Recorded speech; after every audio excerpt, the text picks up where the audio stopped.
Primeiramente, bom, meu nome é Heron, eu sou um sócio do Estúdio 41. Antes de mais nada, eu gostaria de parabenizar o CAL do Rio Grande do Sul por iniciativas como essa, do CAL Mais Perto, que acabam por auxiliar. É um trabalho que está começando agora, né? O CAL é uma entidade relativamente nova, mas é de extrema importância essa conscientização da população em geral, né, do Brasil, que nós, no dia a dia, ainda sabemos que a maioria das pessoas desse país não entendem qual é a função do arquiteto, muito menos a função do urbanista.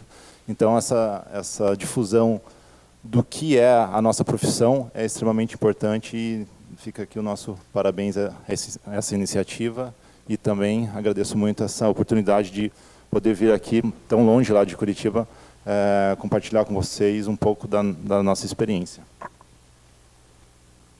Então, o Estúdio 41 é formado por 5 sócios. Nós somos todos arquitetos formados na Universidade Federal do Paraná, em gerações muito diferentes. Assim, entre o mais novo e o mais antigo e dos sócios, nós temos algo em torno de 15 anos, né, entre as formações, aí, o que nos dá visões muito diversas, né, do aprendizado e da prática de arquitetura. E também a gente acredita que isso enriquece muito as nossas discussões, né, porque nós somos um escritório bastante colaborativo, digamos assim. Então, todas as ideias a gente coloca na mesa e discute, enquanto a gente não tem um consenso formado sobre uma determinada situação, a gente não desenvolve aquela determinada ideia. Então, a gente sempre trabalha com alguns estagiários que são alunos. A gente também tem muito contato com a universidade. O Emerson, que é um dos nossos sócios, ele dá aula lá na Universidade Federal, então está sempre em contato com a produção acadêmica. Isso também é muito importante. E a gente convida, né, esses alunos que a gente tem, fica sempre observando a produção deles e faz esse convite para que eles, alguns dos melhores, né, se lhes interessar, para virem trabalhar conosco. Então, a gente também tem sempre esses colaboradores, né? A gente não gosta muito de falar em estagiário, mas sim colaboradores para vir trabalhar com a gente. Então, nossa equipe acaba sempre variando em número e em qualidade de produção, né?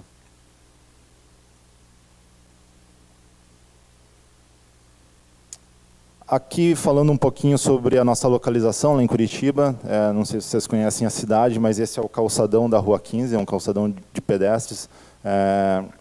Fica bem no centro, né?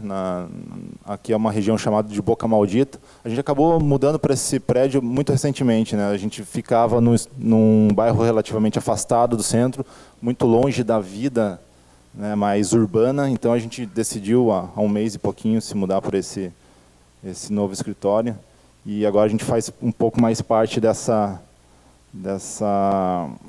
vitalidade, né, que um centro pode proporcionar. Então, só dando um pouco mais da nossa localização, né, e falar um pouco, o nosso escritório, ele se formou, e até hoje a principal atividade nossa trata-se da participação em concursos de arquitetura. Eu queria falar um pouquinho também sobre o que são esses concursos de arquitetura, também difundir um pouco mais dessa prática, que é algo muito interessante. Bom, primeiramente, os concursos públicos de arquitetura, eles são uma modalidade de contratação de projetos que a Lei 8666 de licitações prevê como sendo uma das modalidades possíveis de contratação, né? Ao invés de fazer uma contratação apenas pelo menor preço, é possível você estabelecer, né, esses concursos de arquitetura para a contratação de projetos que aí não necessariamente são apenas os mais baratos, mas sim existe um critério de qualidade no julgamento e na escolha, né, desses projetos que serão desenvolvidos posteriormente. Então, o IAB, aqui do Rio Grande do Sul, é um dos institutos de arquitetos regionais do Brasil que mais é ativo nessa parte de organização dos concursos, né, e um dos que mais tem credibilidade perante toda a comunidade de arquitetos que participam desses certames, né. Então, também fica aqui nosso parabéns ao IAB pela organização e pela qualidade com que realiza sempre esses concursos. Então, eu trouxe aqui alguns exemplos mundiais e brasileiros também de edifícios icônicos que foram escolhidos, né, e construídos a partir de projetos que foram vencedores de concursos de arquitetura. Então, alguns que talvez vocês não sabiam, né, a Torre Eiffel, em 1889, foi fruto de um concurso de arquitetura, entre 106 propostas enviadas, né, essa foi a vencedora. O Centro Pompidou, em Paris, também em meados dos anos 80. Esse concurso teve algo em torno de 680 participações de arquitetos do mundo inteiro, né? Foi um concurso internacional. Aqui no Brasil, nós temos o plano piloto, né, de Brasília, foi escolhido entre 26 propostas encaminhadas, então a do arquiteto Lúcio Costa acabou vencendo. E aqui eu trouxe outros dois exemplos que, para a gente, lá na escola de arquitetura lá de Curitiba, são muito importantes porque foram arquitetos curitibanos, na verdade arquitetos paulistas, que foram lá para Curitiba na década de 60 e 70 para formar a Escola de Arquitetura da Federal do Paraná, que acabaram virando grandes concurseiros, né, do Brasil. Então eles ganharam alguns concursos muito importantes, por exemplo, a sede da Petrobras, que é dos arquitetos Fortunato e Gandolfo, lá de Curitiba. Na verdade, eles vieram lá se formaram na FAO e foram lá para Curitiba para constituir a nossa Escola de Arquitetura na Federal do Paraná. O prédio do BNDES, que fica bem em frente também, é outro edifício bem icônico, também foi um concurso vencido por arquitetos da mesma geração, Sanchotene, Leonardo Oba e o Alfred Willer, lá de Curitiba também. Então, essa geração, eles acabaram tendo... A gente teve contato com eles através de trabalharmos nos escritórios deles, ou eles deram aulas para alguns dos nossos sócios também. Então, embora tenha um período aí bastante grande em que equipes paranaenses não participaram mais ou não venceram mais concurso de arquitetura, e aí a gente tentou retomar um pouco mais isso a partir do começo dos anos 2000, e é importante salientar assim, que não tanto por uma vontade, mas até mais por uma necessidade. A gente estava se formando num período em que o mercado da construção civil estava extremamente estagnado, né? Então a gente tinha que buscar algum modo de tentar produzir, fazer, né, algum tipo de produção e também tentar angariar clientes. Então a gente viu nos processos de concursos essa possibilidade. E algo que é muito interessante também, é bom salientar, que é algo extremamente democrático. Então, a não ser que algum concurso muito específico exija, o que tem acontecido até ultimamente, qualificações técnicas através de acervo, mas até então, recentemente, a maioria dos concursos não exigia muito essa questão de acervo técnico. Então, bastando ser arquiteto urbanista formado no Brasil, você poderia participar da maioria dos concursos que eram lançados. É importante salientar também que o Brasil produz muito poucos concursos, né? Embora a ONU e a Unesco recomendem que essa modalidade de concurso de arquitetura seja um modo como os governos contratam projetos, né? Por exemplo, na França, existe uma lei que edifícios acima, que custem, né, com previsão de custo acima de 200 mil euros, eles devem obrigatoriamente serem contratados através de concursos públicos de arquitetura. E aí, na França, a gente tem mais de 1.200 concursos por ano acontecendo. Aqui no Brasil, a gente tem, nos anos bons, aí, digamos, 10, 12 concursos acontecendo. Então, é extremamente pouco, e a gente vê notícias como o regime diferenciado de contratação, que acabou de... Né, ele é um instrumento relativamente recente, veio ali com a Copa do Brasil e posteriormente foi estendido para as Olimpíadas também para acelerar esse processo de contratação de um modo um tanto quanto obscuro, né? A gente sabe que muita coisa aconteceu e houve muita irregularidade também por conta desse instrumento, que é uma contratação casada, né? Você, através de um projeto básico, você fornece para a construtora para que ela faça o projeto executivo de acordo com o que ela bem entende, enfim, aí é que acontecem as diversas irregularidades que a gente conhece. Então, a gente defende essa modalidade de concursos para que o arquiteto seja contratado através de um julgamento, seja escolhida a melhor proposta dentre muitas submetidas e que haja esse desenvolvimento do projeto completo até o nível de projeto executivo, para daí, então, haver a contratação de quem vai construir numa licitação separada, né? Aquela questão, quem projeta não contrata, quem contrata não executa, quem executa não projeta, para que não haja conflitos de interesse. Então, nessa lógica, embora nós façamos essa produção de concursos desde lá do começo dos anos 2000, foi uma vitória em um dos concursos que acabou possibilitando a existência do Estúdio 41 como nós conhecemos hoje, com esse nome, inclusive. Antes disso, nós éramos só um grupo de amigos que nos encontrávamos finais de semana ou nos contraturnos para produzir projetos para concurso, mas foi uma vitória nesse edifício aí da FEComércio, Sesc Senac, lá em Porto Alegre, que acabou possibilitando com que a gente tivesse um espaço físico, esse nome, enfim, que nos trouxe até hoje. Então, vou comentar um pouquinho sobre esse projeto. Para quem conhece Porto Alegre, aqui é a Freeway, né? Ele vem lá da cidade, aqui está indo para o litoral. E o aeroporto fica localizado nessa porção. Tem o CEASA aqui localizado nessa região.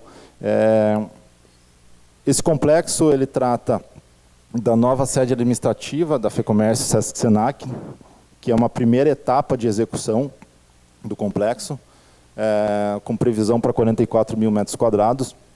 Mas durante o concurso, que teve mais de 30 propostas submetidas, eles solicitaram também que fosse desenvolvido um plano diretor para toda essa gleba e também essa previsão inicial dos próximos edifícios e implantações em etapas futuras.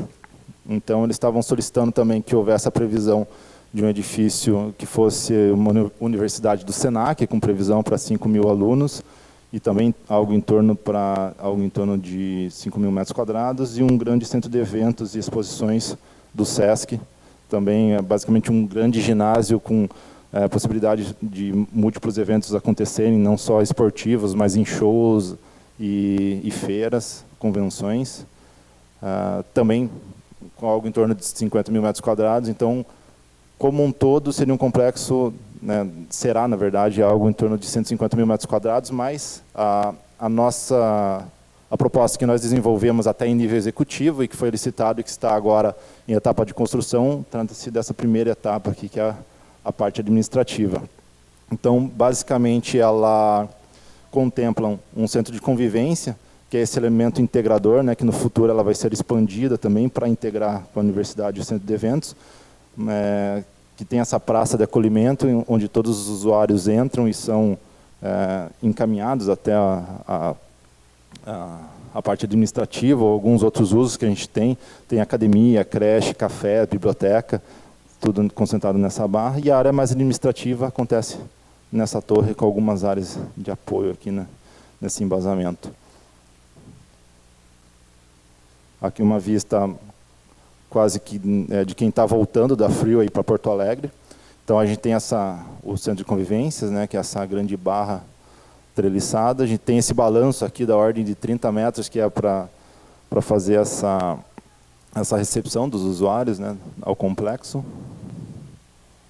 E ali atrás a gente tem a torre administrativa, que basicamente são pavimentos tipo com escritórios. Uma imagem um pouco mais de perto. Aqui nesse balanço vai acontecer o memorial e algumas áreas de exposição, né, e o acesso, então, é feito através, principalmente, dessa escada.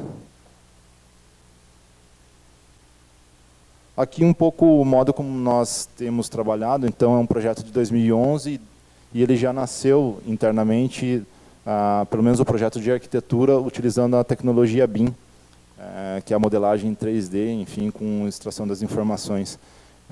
Foi uma pena nesse processo, porque os outros projetos não foram contratados para serem desenvolvidos também em BIM. Então, se fossem todos os projetos executados, né, ou produzidos nessa mesma plataforma, seria muito mais fácil fazer o processo de compatibilização e auxiliaria muito na execução da obra. Tanto é que a construtora contratou recentemente a produção, né, de todos os outros projetos complementares para fazer essa modelagem para que eles conseguissem interpretar e auxiliassem na execução da obra agora. Enfim, a gente veio fazendo esse processo na parte da arquitetura, né? E internamente a gente acabou modelando também essa parte da estrutura, porque era algo que impactava diretamente na nossa disciplina, então a gente resolveu, mesmo não sendo contratado para isso, também modelar internamente essa parte da estrutura. Então aqui dá para entender um pouco mais como funciona o sistema estrutural. A gente tem em vermelho o que é metálico, né? Tem as passarelas e o centro de convivência, que basicamente são duas treliças principais que suportam esse edifício, e o restante em azul basicamente é a estrutura pré-fabricada.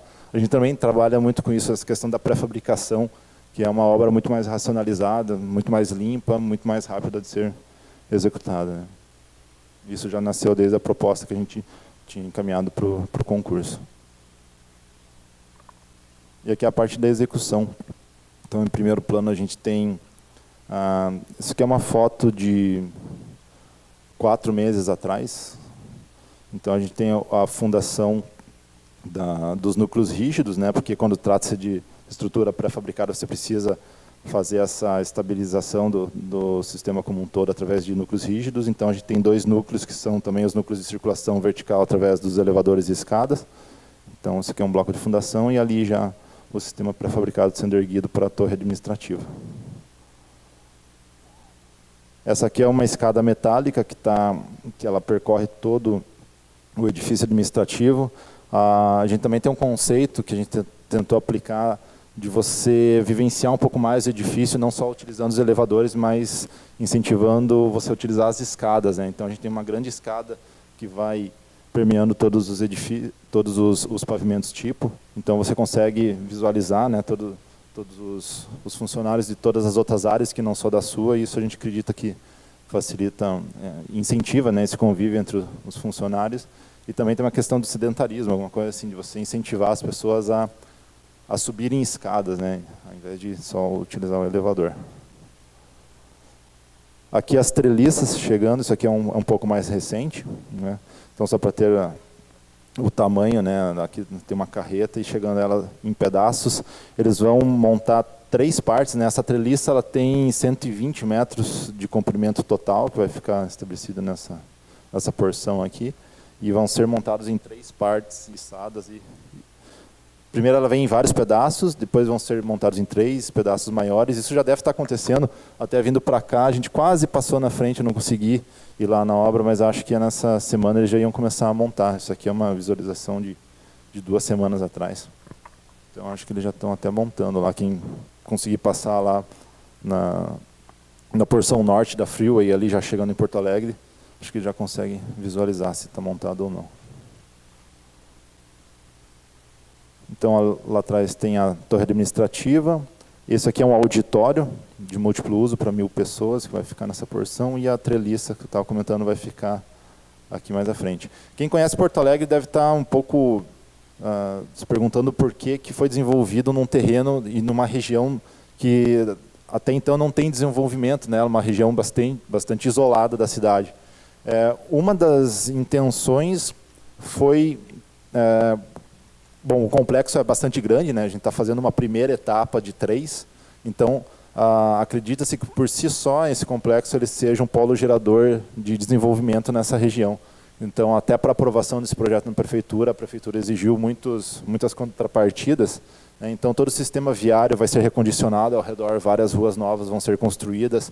Então esse complexo ele vai ser uma espécie de edifício pioneiro nessa região que vai trazer, ou eles acreditam, né, que vai trazer muito desenvolvimento para essa área. Lembrar também que vai ter uma universidade do centro, então vai ter, por si só, o complexo vai gerar muito fluxo de pessoas para essa região.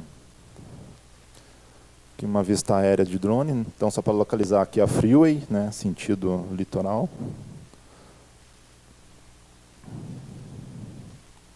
Eles já estão fazendo essa parte da impermeabilização.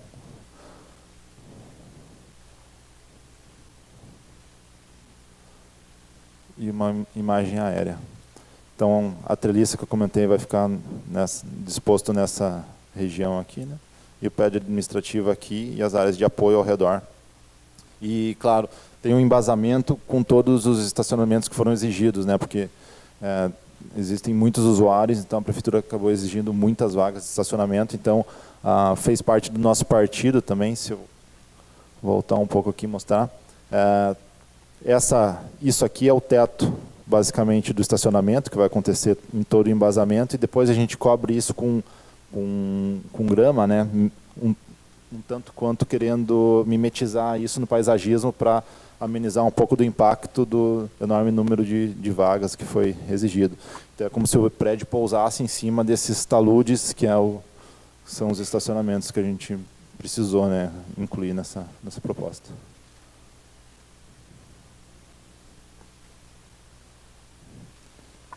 Falar um pouco sobre esse outro projeto, que também é uma coisa que só seria possível que um escritório tão novo quanto o nosso pudesse trabalhar em algo parecido com isso através de participação de concurso de arquitetura.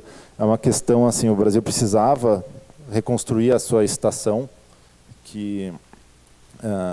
bom, acho que eu vou contar um pouco a história do Brasil na Antártica. Então, desde 1984, o Brasil tem uma estação de pesquisas na Antártica. E, infelizmente, em 2012, houve um acidente durante uma troca de combustíveis e acabou, né, pegando fogo na estação e destruiu 80% das instalações.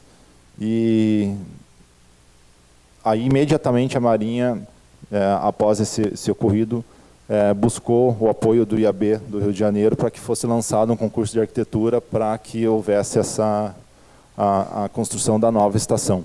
Porque existe uma questão do Tratado Antártico Internacional que, para os países poderem fazer parte desse Tratado Antártico e terem direito à exploração econômica que vai acontecer lá ao final desse Tratado Antártico, lá daqui a 20 anos, se não me engano, é preciso que os países tenham estações permanentes de pesquisa ou estarem presentes no continente para que eles tenham direito a isso. Então, a Marinha foi bem rápida em buscar esse apoio do IAB do Rio de Janeiro para organizar esse concurso de arquitetura, que foi lançado, foi um concurso internacional, na verdade, várias equipes foram entregues, 74 propostas do mundo inteiro, né? E a gente acabou ganhando porque tentamos, na verdade. Se a gente não tivesse tentado, a gente não teria essa chance, assim. Mas a gente sempre pensa assim, foi essa oportunidade de desenvolver um tema com o qual a gente nunca tinha trabalhado antes, né? A gente nunca fez um projeto que tivesse, nem que fosse uma casa e uma região em que tivesse, em que nevasse, alguma coisa assim. Embora Curitiba seja bastante fria, né? A gente nunca teve experiência em nada parecido com isso. Mas o desafio do concurso nos fez pesquisar muito nesse 1 mês e meio em que a gente fez a nossa proposta para lançar para o concurso. E nessa questão de que é um tema em que dificilmente algum escritório da iniciativa, algum escritório convencional, né, que aguarda os clientes chegarem até ele, poderiam ter essa experiência de ter participado. Então, para a gente foi uma surpresa, mas foi fruto assim, de muita pesquisa que a gente teve nesse período e também de ter um pouco de cara de pau, né? Tem um concurso, vamos ver o que a gente consegue fazer e vai que dá certo. A gente até tinha, como era um concurso internacional, a gente chegou a conversar com um escritório da Inglaterra, que fez as estações da Inglaterra lá, ver se havia interesse deles de participar conosco para apresentar a proposta, e eles acabaram negando. Então a gente falou, a gente tem que ir por a gente mesmo, né? Não tem nem tempo de buscar outro escritório, porque a gente acabou entrando um pouco mais tarde no processo. Enfim, e agora eu vou mostrar um pouco do que foi essa nossa proposta. Então, só uma localização no mundo, né? Aqui é o sul da América do Sul, e aqui na Antártica, essa região é chamada de Península Antártica, então, dando um zoom um pouco maior, né? Aqui está a região da Península Antártica, onde fica a estação do Brasil. Dando um pouco mais de zoom, a gente chega na Baía do Almirantado, nas Ilhas Rei Jorge. Um pouco mais de zoom, e a gente chega onde é essa localização. né? Então aqui é a Baía do Almirantado e aqui é onde ficava a estação antiga. Até é importante salientar que essa estação antiga, ela não foi feita com muito planejamento, ela começou com alguns containers e foi crescendo, tanto quanto aleatoriamente, né? Foram colocados novos containers, então até dessa precariedade que acabou resultando o acidente, né? Essa questão da falta de segurança que acabou por um incêndio que consumiu quase que a totalidade da estação. Então aqui algumas fotos do acidente. Morreram 2 militares tentando acabar com o incêndio.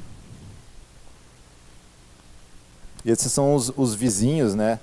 E é importante algo assim para a gente entender um pouco da função abrigo da arquitetura, ou como a arquitetura propicia ao homem habitar ambientes tão inóspitos, né? Os animais, eles são naturalmente adaptados para viver num ambiente como esse, mas um homem dificilmente conseguiria viver se não tivesse a proteção, aqui no caso da vestimenta, ou de um abrigo muito resistente a essas condições que a gente enfrenta num local como esse. Só para vocês terem ideia, a gente tem tempestades de 150 a 200 km por hora, temperaturas mínimas de até menos 30 graus, e a gente tem uma janela que a gente chama de verão antártico, que vai de novembro até março, que é o período em que os pesquisadores ou os militares conseguem chegar e sair dessa região, porque depois disso o mar congela, então ninguém chega e ninguém sai. A única ajuda possível é através de aviões que passam e lançam mantimentos em casos urgentes, né, em casos de muita emergência, mas eles evitam isso até porque o avião não teria onde pousar, ele tem que fazer um voo até lá e retornar até o sul do Chile, né, num voo de ida e volta sem outro local para pousar, então é extremamente arriscado. Então essas são as condições que o homem enfrenta para habitar um local como esse. Então aqui faz um pouco disso da nossa pesquisa, né? Então a gente precisou entender o que as outras estações do mundo que estão sendo feitas aí na última década, que tipo de tecnologia que eles aplicaram, e ver o que era aplicável nessa nossa situação, né? Aqui tem as mais diversas tecnologias aplicadas, né? Por exemplo, a estação da Inglaterra, ela anda sobre esquis porque ela está numa região que não tem solo, é só uma placa de gelo mesmo, então ela começa a afundar, você levanta os pés dela ou você puxa para um determinado local. Até uns 2 meses atrás houve uma rachadura, eles precisaram movimentar toda a estação, ela despluga, né, como se fossem vários vagões, eles movimentam e montam essa estação no outro local. Não era a nossa realidade, né? A gente encontra solo, embora seja um solo muito ruim, a gente encontra um solo para fazer a fundação. Essa foi a estação indiana. A gente pegou muita consultoria com eles porque eles têm algo parecido em situação geológica, em escala da construção. Então a gente trocou muita ideia com eles para isso após, né, o concurso, na verdade. Antes a gente estudou, claro, como eram feitas, mas depois foi muito importante esse processo de conhecimento também com as pessoas que aplicaram essa tecnologia lá. Essa é uma estação da Bélgica, que é a primeira que é totalmente sustentável. Ela, através dos painéis solares ou energia eólica, ela consegue produzir tudo que ela consome. Mas é uma realidade totalmente diferente da nossa.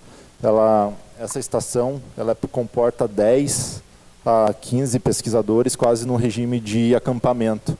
É uma coisa bem diferente do que o pessoal estava esperando para essas novas instalações da nova estação brasileira, inclusive em escala, né? Ela era uma estação muito menor do que a que a nossa precisava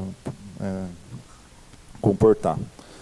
Enfim, algumas outras estações da Espanha e dos Estados Unidos. Essa dos Estados Unidos fica exatamente no Polo Sul, né? No exato ponto onde é o Polo Sul.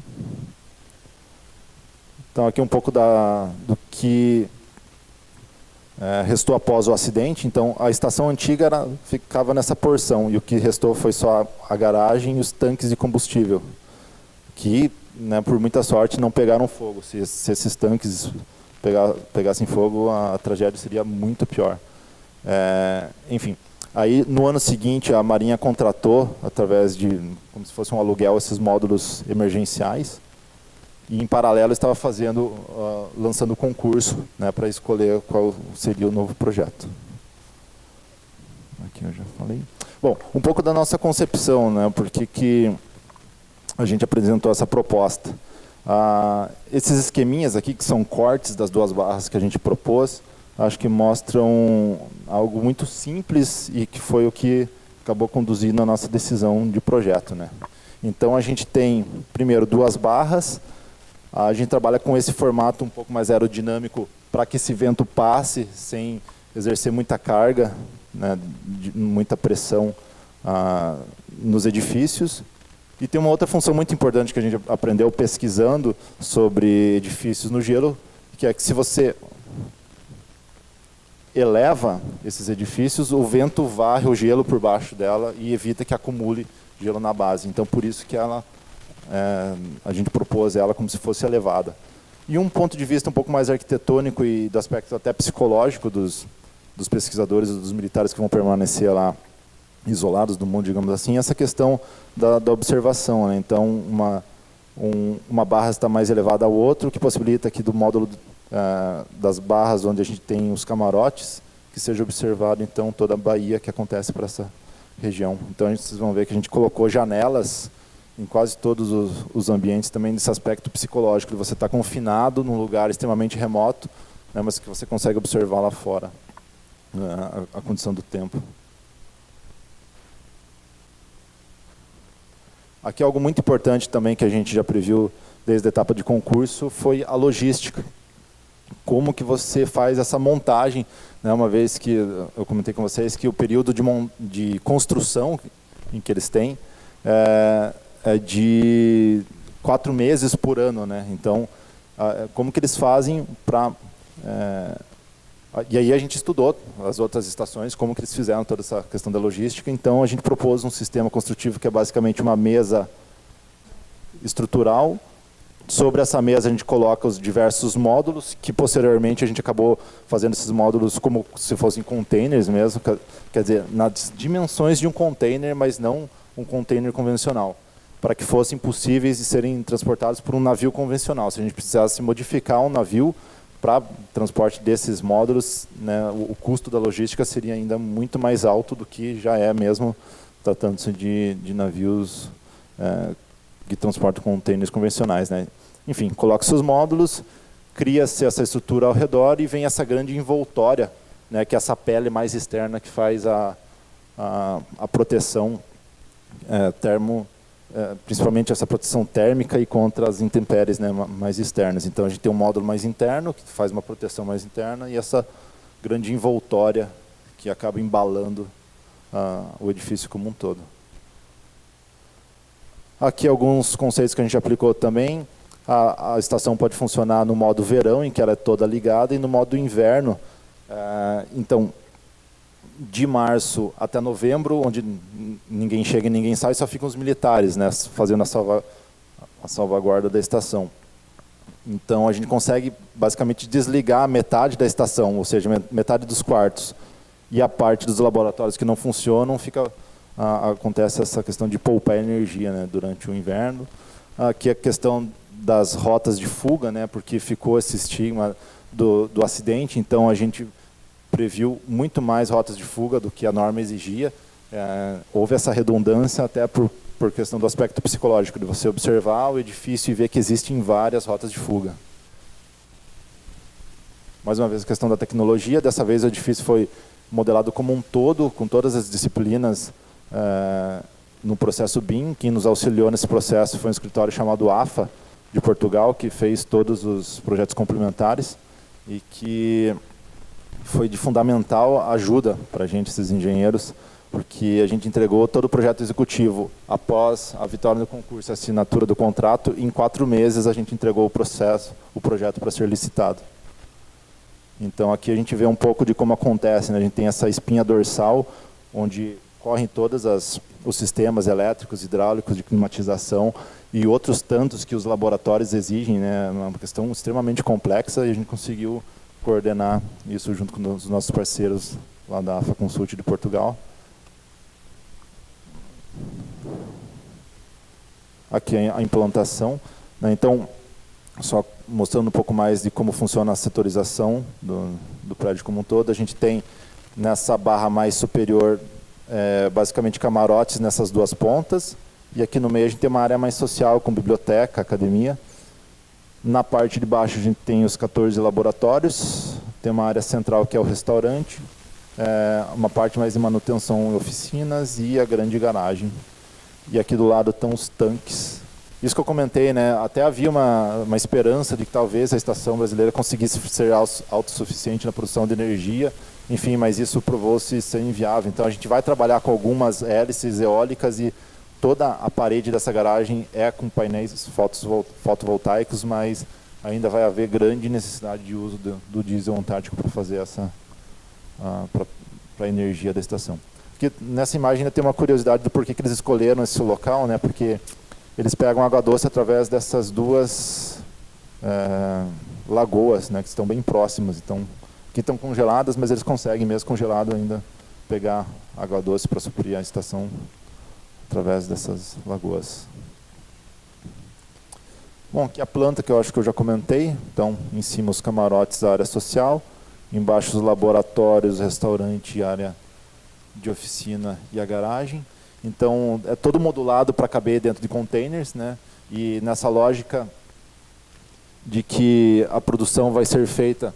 Então, após o projeto ser finalizado, houve o lançamento da licitação, uma licitação internacional também, porque a exigência técnica era extremamente complexa e uma empresa da China acabou ganhando essa licitação internacional e estão produzindo a parte física da estação, né, a parte que é para cima das fundações lá na China, e vão começar a trazer agora, a partir de novembro, para montar acima das fundações que já estão sendo feitas. Acho que mais para frente eu tenho algumas imagens.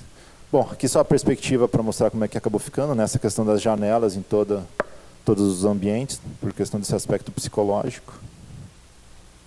Aqui é um acesso à área dos laboratórios, esse formato mais aerodinâmico para ter menos pressão do vento, essa elevação, né, em relação ao solo para que o vento varra o gelo e não haja esse acúmulo de neve.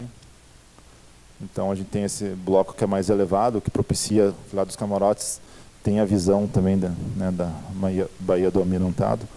Então são questões arquitetônicas que a gente acabou incorporando em algo que era um desafio que aparentemente seria muito técnico, né? Então a gente tentou humanizar um pouco mais, também trazer alguns conceitos arquitetônicos e não só fazer um edifício extremamente técnico. Aqui é uma foto aérea de novembro do ano passado, onde eles começaram a fazer as escavações das fundações, né? Os módulos emergenciais estão nessa porção aqui, que é onde os militares e os cientistas continuam a fazer pesquisa, e o grande canteiro de obras, né, que está consumindo toda essa porção.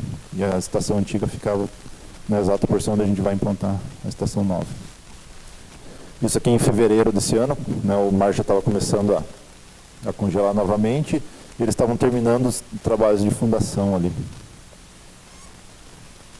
Então aqui os blocos de fundação, isso aqui na região da garagem.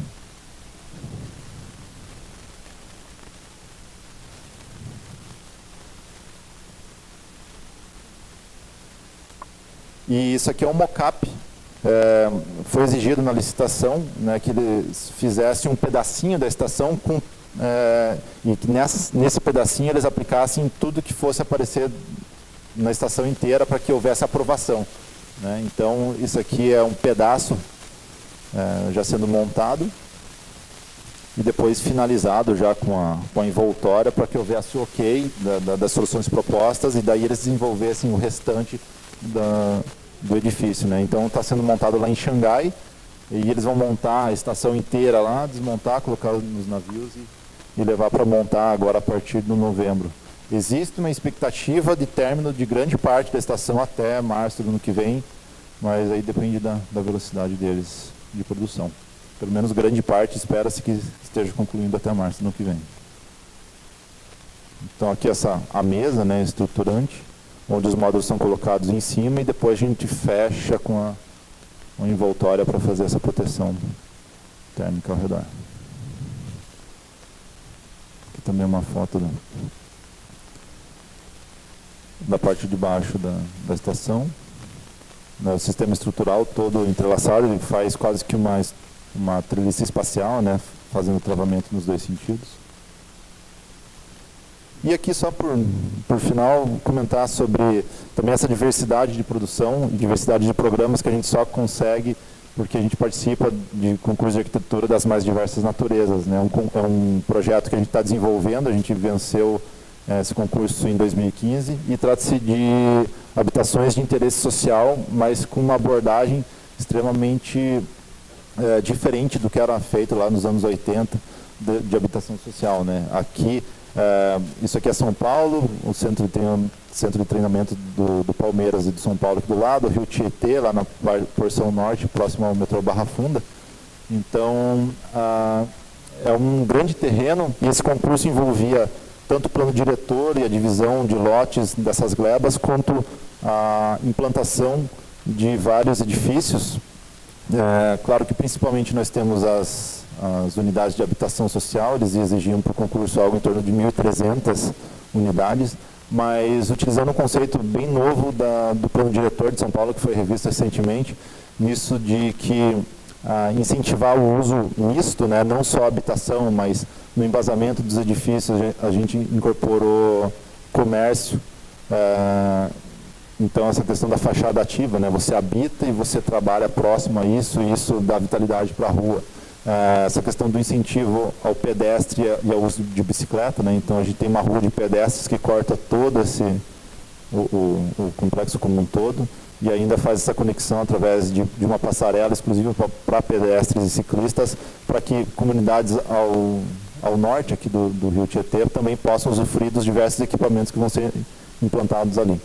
Então houve também a implantação de um território social, que basicamente é uma escola com várias possibilidades de uso cultural, né, nos finais de semana, enfim, é uma coisa bem bacana que eles implantam em vários locais lá é um projeto piloto lá de São Paulo, implantado em diversos locais, né. Tinha a questão da criação de um parque bem extenso, que dá suporte também do ponto de vista de lazer a todas as pessoas que vão morar aí, e unidade básica de saúde. Então é um paradigma completamente diferente, né, nessa questão do habitar, e principalmente habitações de interesse social, né, muito diferente de antigamente, que você removia todas as pessoas que estavam em regiões de risco para uma determinada localidade extremamente longe da cidade, onde não tinha infraestrutura, não tinha nada, basicamente você escondia todas aquelas pessoas. Então é muito bacana que no Brasil agora está começando a ter essa outra visão a respeito do que é a verdadeira função, né, da habitação social, que é você dar condições das pessoas que moram em condições de risco ao redor de habitar uma porção da cidade onde elas já pertencem e estão lá por 30, 40 anos, né, esperando o seu local para habitar. Enfim, esse é um projeto que a gente está desenvolvendo, o projeto para licitação agora. A gente ainda está mais uns 2 meses entregando para a Prefeitura de São Paulo, e a gente espera que eles licitem e comecem o mais breve possível as obras. Acho que era isso.